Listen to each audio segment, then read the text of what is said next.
So we go up to the start for the heat of the University Coxed Fours. So there's a little cox lying in the bows, unlike the Coxed Four we saw before.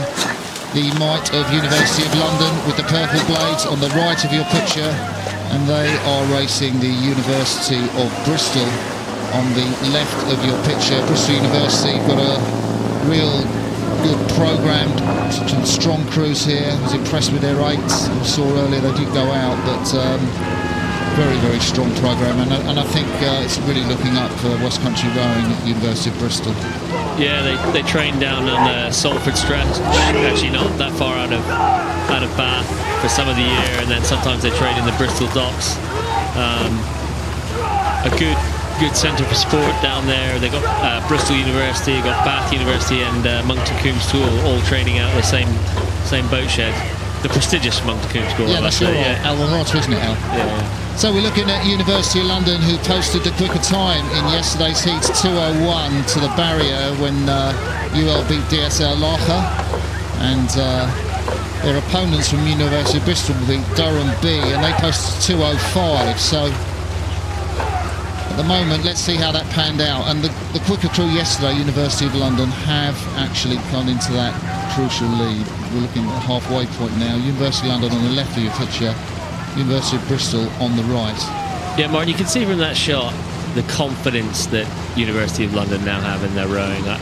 You can see just at the finish of the stroke there, you see that little, it almost looks like a pause as they really kind of send the stroke out. When you see crews doing that with that kind of margin, you know in their minds they feel like, right, we've got this. They're slightly lower on the rating, and they're controlling the race now. I imagine they're trying to conserve energy for tomorrow. I certainly would be. But it's really interesting. When you see that little pause at the finish, it's quite clean, good technique there, fair play. That means the crews are very, very confident, and they're just relaxing on what they've got. Cox by Ian Middleton, the Cambridge University Cox up there in the bows, and bowman Yana Shakespeare and Max Townley in front of him in the 2-seat, anchored at 3 by Ben Freeman and stroked by Guy Screeton, just 21 years of age, and coached by Phil Gray. You heard Alex talking about the excellent technique, and of course University of London been affected by the rule change in the Temple. I guess this four probably would have preferred to put them in a 4 with the guys that are in the visitors and make an 8 for the Temple and have a crack at winning that. But of course under 23 is not allowed, medalists not allowed into the Temple Challenge Cup now, so really that's affected the entries that UL have made at this year's Henley. Yeah, I think it's a good rule change, but I mean that was the rules when I was competing. You can never have an under 23 medalist in the crew. But you now can have some varsity members in the Temple crew. I've never had that experience of lying down in a Cox 4, getting that view. I mean, being like 90 kilos, I suppose you don't, but it must be a great. Don't think you view. fit, mate.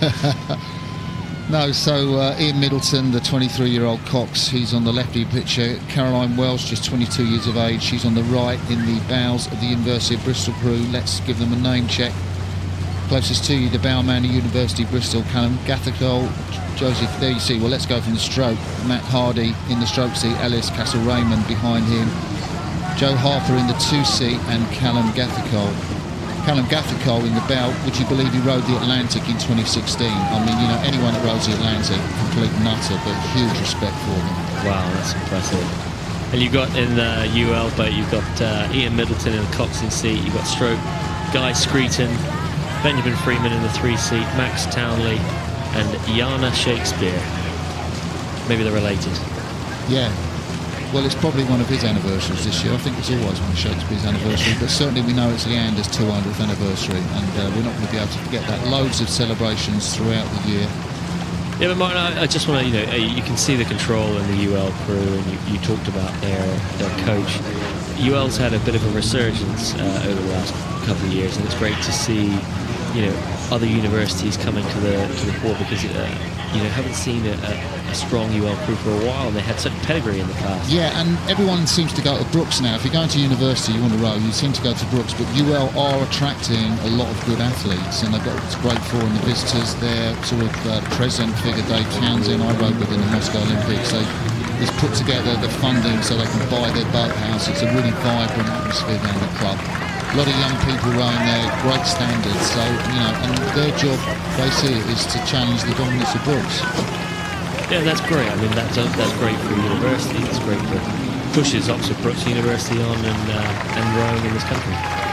So we're coming up to the finish of this heat of the Prince Albert Challenge Cup, and it's the men from the University of London, coached by Ian Middleton, who will take this heat ahead of their rivals from the University of Bristol, coached by Caroline Welsh, and it's clear water margin for the men from the University of London.